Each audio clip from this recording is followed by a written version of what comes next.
Мы находимся в общественном добровольческом штабе, и сегодня отсюда поедет первая группа добровольцев помогать в тушении лесных пожаров в Усть-Майском районе. Посмотрим, как это происходит. Мы стоим возле груза, который полетит в Усть-Маю. Каждая пятерка имеет свое автономное имущество. Из чего состоит?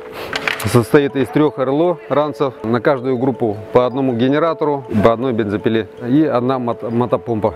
Также у них имеется радиостанция, 2 лопаты. И если у них нету своих сапог, мы выдаем отсюда сапоги. Если у них нету своих спальников, мы выдаем отсюда спальники. Также мы им даем здесь палатку. Соответственно, каждая группа у нас автономна.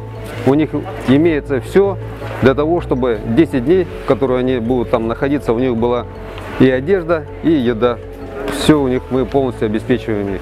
Ребята, которые поедут на тушение из разных организаций, районов и даже из соседних регионов страны. Их объединяет неравнодушие и желание помочь в битве за тайгу. Валентина Косова и Ирина Рыжова приехали в Якутск позавчера автостопом из Магадана.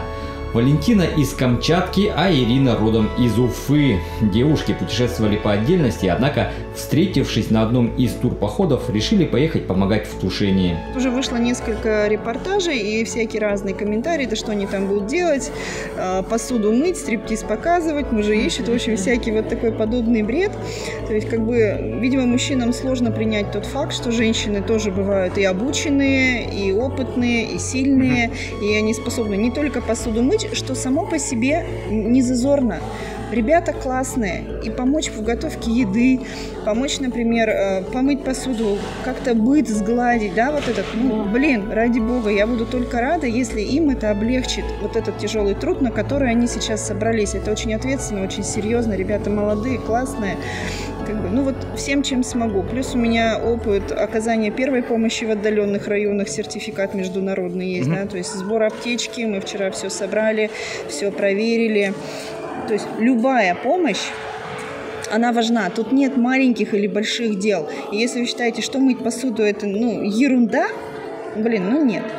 Это тоже важно. Расскажи, пожалуйста, сколько вас в отряде и откуда ребята вообще собрались? В отряде нас 5 человек, собрались все по добровольно собрались все на пожар, чтобы тушить.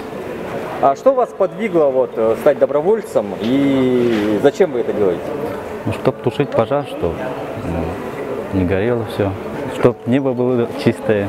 В штабе ребята заполняют анкеты и заключают договора с авиалесресурсом, в которых отмечаются на месте прибытия на тушение. Конечно же, обязательно прохождение техники безопасности. Мы здесь проводим занятия с ребятами по первой помощи, проводим консультации, как сохранить жизнь, рассказываем маленькие мелочи, но очень необходимые из опыта спасателей.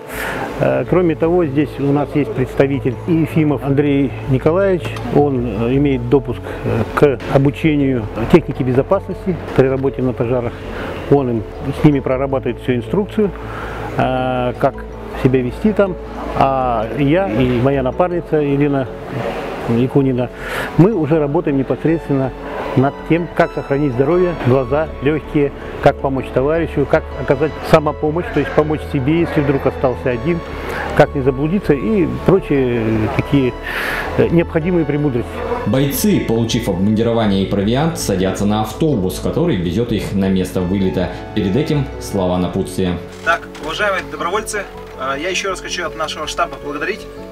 Жители республики тоже гордятся каждым добровольцем, который сейчас защищает наш лес, защищает наш воздух.